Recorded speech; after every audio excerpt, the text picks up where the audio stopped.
This is Sg2 Perspectives, a conversation with Sg2 experts and industry thought leaders about the biggest trends in healthcare and what we expect that's going to mean for the future of healthcare delivery. When we think about health equity as a goal, we're working towards an ideal state where all people, regardless of their social circumstance, have the opportunity to achieve their full health potential. It's an ideal state that we're working towards. And it's also a process as well. It becomes how we do the work, not just the goal that we're working to achieve. Welcome to Sg2 Perspectives. I'm your host, Jamie Zage. Health equity remains a popular and important topic, and I am excited today to have my colleagues Karyl Kopaskie and Stephanie Snider here with me to share their insights. Karyl is a principal with Sg2's intelligence team, and Stephanie is a consulting director. Karyl's led our health equity and social determinant work for a number of years, and Stephanie has partnered with her perspective from behavioral health and primary care. Excited to have you both here today. Why is addressing health equity so urgent today?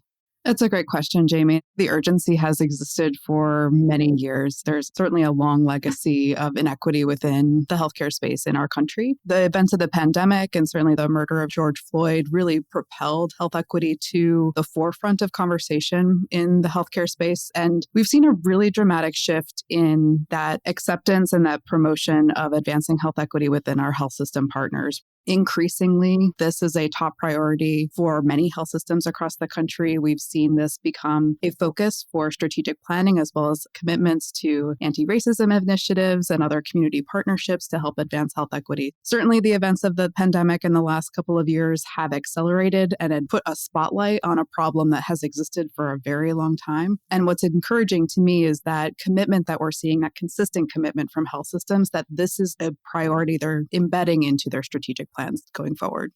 And we know that different racial groups, Latinos, Blacks, and others have different health outcomes compared to whites. Even females have different outcomes compared to males in some circumstances. When we start to think about that from a strategic and financial aspect, organizations are rightfully asking the question, not only is it the right thing to do ethically, but it also impacts length of stay, margin, and safety outcomes within the organization itself. And Stephanie, I think those external pressures, that's something that we talked about a little bit during the health equity breakout session during the executive summit. And even in recent weeks, we're starting to hear from the Joint Commission. They're incorporating health equity questions into their accreditation pathways. We're seeing CMS continue to emphasize the importance of health equity and continuing to push on metrics associated with health equity going forward. We're going to increasingly see not only that internal commitment from our health system members to advance health equity for their communities to address the exact clinical challenges that you're describing, but we're also seeing that external pressure to keep this top of mind going forward.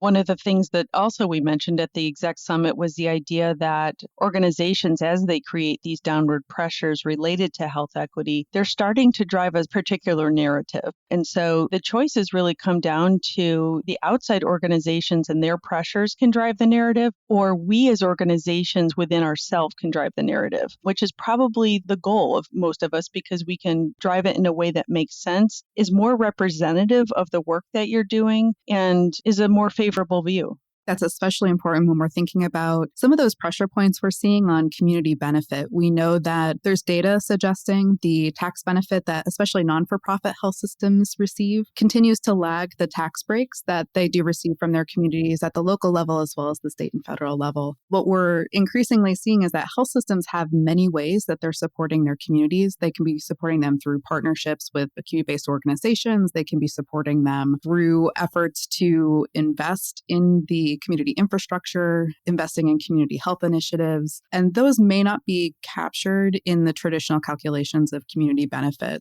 Part of this work and part of what we're seeing health systems really focusing on doing is finding ways to better measure the impact that they're having on their communities and target initiatives to those whose needs are greatest in their community, and trying to find ways to get stakeholder buy-in to quantify what that impact could be so they can have those effective conversations not only with their community stakeholders to demonstrate the successes they've been having, but also to help build sustainable support for these initiatives and continuing to pursue these initiatives, especially in a difficult financial landscape, getting that buy-in from senior leaders across the internal systems as well.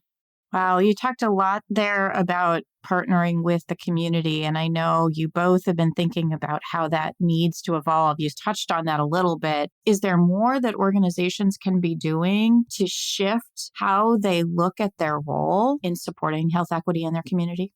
It's one where we see an evolution, not unlike what we see in some other areas like virtual health. I actually think about this a little bit, how a children's hospital partners with their community. We've seen an evolution of evaluating partnerships more thoroughly and ensuring that the partnerships we select are mutually beneficial for both the community-based organization as well as the health system to advance the health system specific goals. And this mirrors the children's hospital model too, where we're seeing there may have been a period in the past where we want it to be partners with everyone. We want it to be everything to everyone. We wanted to have those different relationships with different stakeholders in the community because those relationships were always perceived as positive relationships. And that is true to some extent. But as we look to be more targeted and investing strategically in advancing health equity for our communities, identifying the right partner and that best partner and ensuring that that partner can not only support the goals that we're both working to pursue, but that they have the funding and the ability to be a good partner to both the health system and that the health system has real opportunities to be a good partner to them, whether that's offering resources or co-planning, writing grants, whatever that may be. Organizations today are focusing more on what is the strategic nature of the partnership? How can we put more rigor around that partnership, ensure that we have ways to share data, a way to measure effectively the progress that we're both making so that the long-term sustainability for both that community-based organization and the organization's initiative, those goals are being met. When we think about examples of how organizations have been working to reach out into the community and better understand who might those new partners be, or are the partners we're choosing the ones that are going to get us the most effective result for our community, we're seeing more effort from the health systems to really understand who are those community partners, not necessarily those usual suspects like the national organizations or regional organizations or even some government entities, but really looking to find those unique local partners that are probably doing extremely valuable work in their community and have that trust of the community members themselves. Some of the best examples that I've seen of local partnerships involve health organizations working with schools. That's one example. In Columbus, Ohio, Nationwide Children's Hospital partners with schools. In South Carolina, MUSC has a strong partnership with schools. They deliver virtual health to children right in the school system. So it's beneficial to the parents. The child has access to medical care that it would not otherwise access. And the child never has to miss school. The parent never has to miss work. So those are fairly easy opportunities to start to think about partnering. We've also seen a lot of partnerships with law enforcement when it comes to tackling substance abuse in the community. And when this happens, really joining together the forces to create a mutually beneficial win for the community is key. When we look at these partnerships with law enforcement, we see things like a reduced number of law enforcement FTEs ultimately that are being leveraged because the substance use crisis starts to be mitigated in other ways. They're not just picking somebody up, dropping them at jail. They're not dropping them straight to the ED. It affects the FTEs of the law enforcement. It affects the ED utilization. Emergency departments are no longer constantly clogged with patients. It's just beneficial for the community in general when individuals out in our world are healthy and on the right track socially. Karyl, I've heard you talk about the social return on investment. How are health systems defining their own SROI? What are you seeing in the marketplace?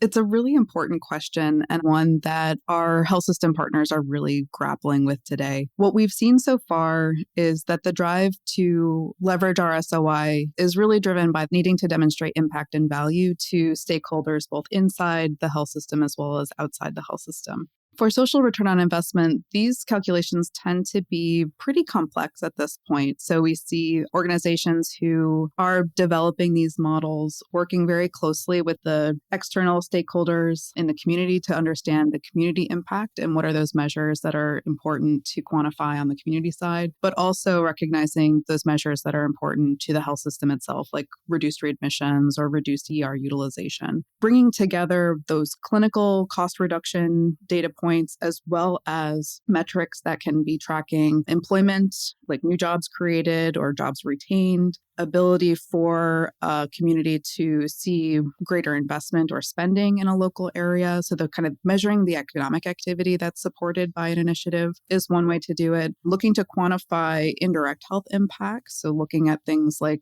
quality of life improvements or quantity of life improvements. Those are other ways that we're seeing folks try to quantify that impact. The economic tends to be the most straightforward because those calculations exist in other areas. By bringing all of those different pieces together, all of those impacts that the stakeholders across the board can agree on as being impacted by the initiative itself, bringing those together and then generating a calculation based upon those agreed upon metrics over the time period of the initiative. The challenge with this is that it is complex. It's unique to the specific intervention and also the specific community. So the way to measure that impact is often very localized. So that makes scaling that SROI a challenge. Another piece of why that can be a challenge is that it's not the typical math that we are associating with return on investment for our programmatic initiative. So as we're thinking about investing the time into developing an SROI methodology for the initiative that we're working with, it's really important to have those folks, especially on the finance side, bought into the SROI calculation as a demonstration of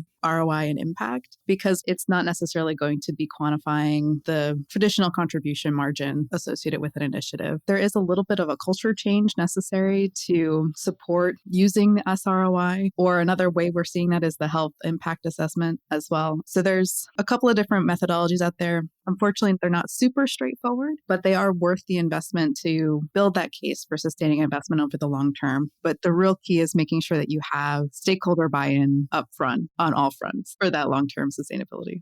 Some of this data sounds like it may be a challenge to collect. Any strategies to make sure you're able to capture that data that you need to support that ROI measurement?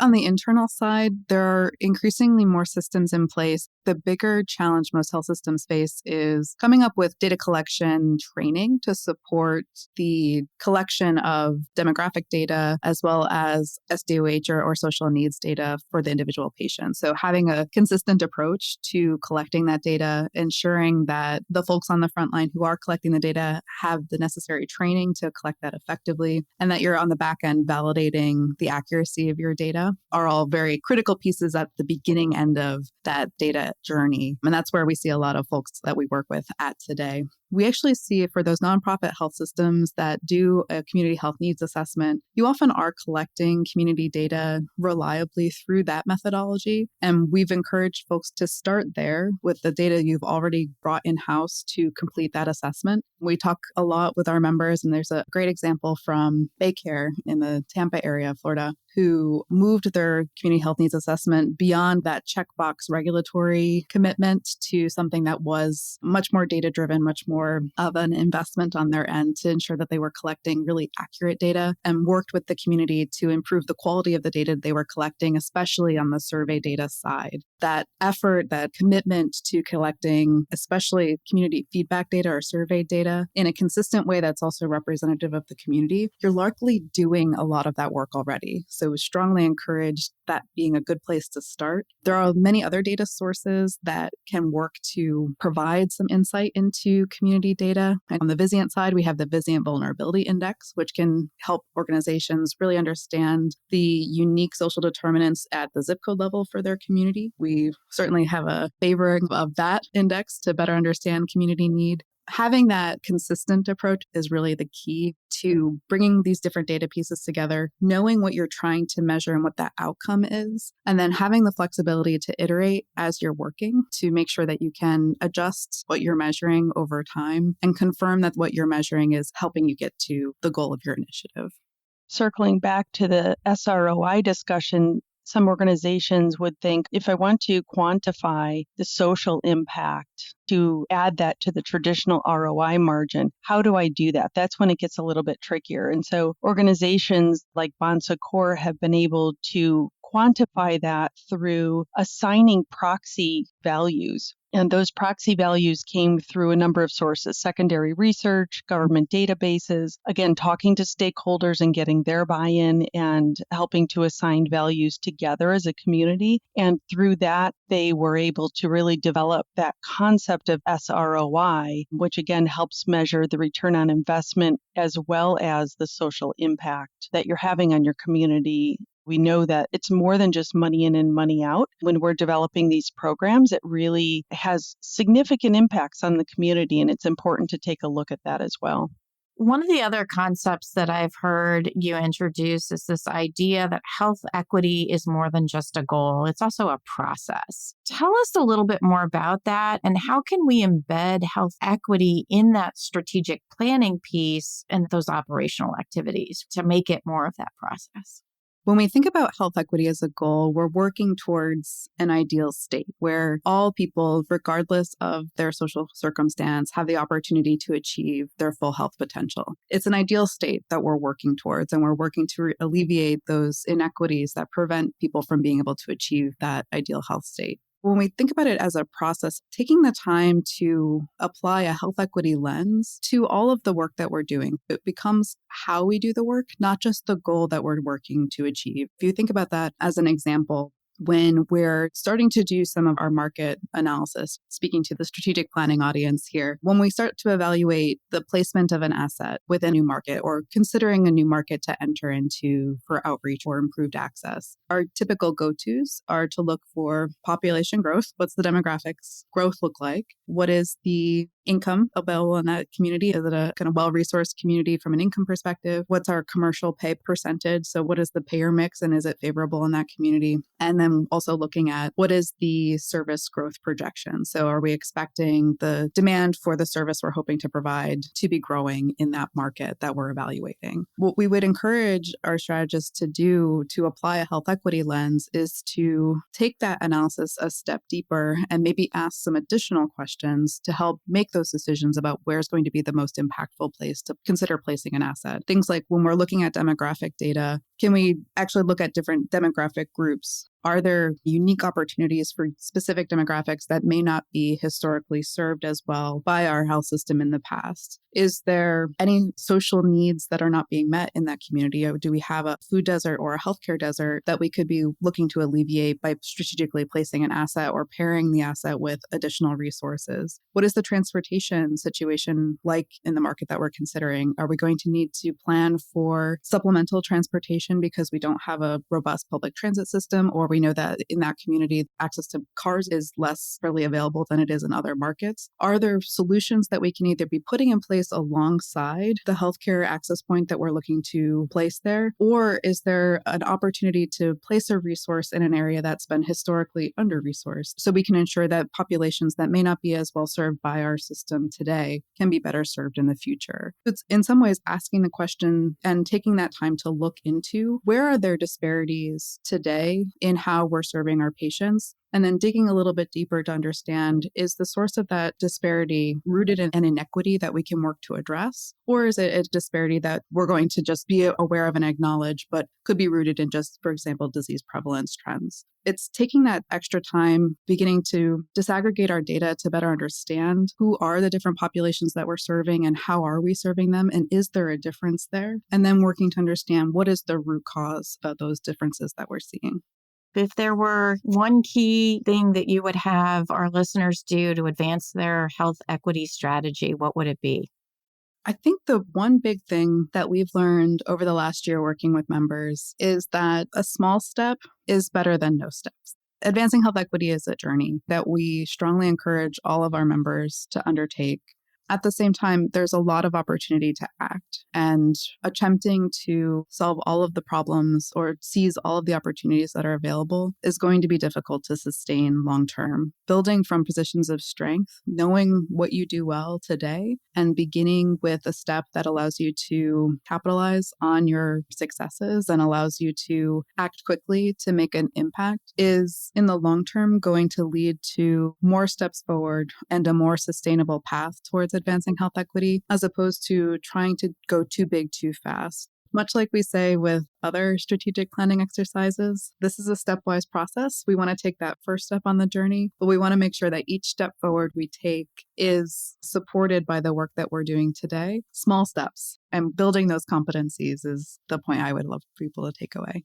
One of the takeaways that I would mention is the opportunity to partner in your local community. And ultimately, the goal there is to not feel like you need to do it all yourself. It's a big process. It's a big goal. It's going to take a long time. You can think about it as a marathon and not a sprint. Having a lot of community partners in your back pocket can be really beneficial. Also, I think it's important as you're looking in the community to not overlook the potential of partnering with your strategic competitors. Count those frenemies as potential partners in your strategic work. For example, there's an organization in Arizona who, through community partnerships, was able to collect $100 million and create a behavioral health crisis intervention program. That crisis intervention program is now nationally regarded and is currently being developed in 5 other states because the outcomes are so favorable. Ultimately, it came back to the idea that one organization couldn't pony up that $100 million on their own. And so it took numerous organizations coming together. And the results for the community have been very favorable. So it really went beyond the hospital walls and does impact the greater society.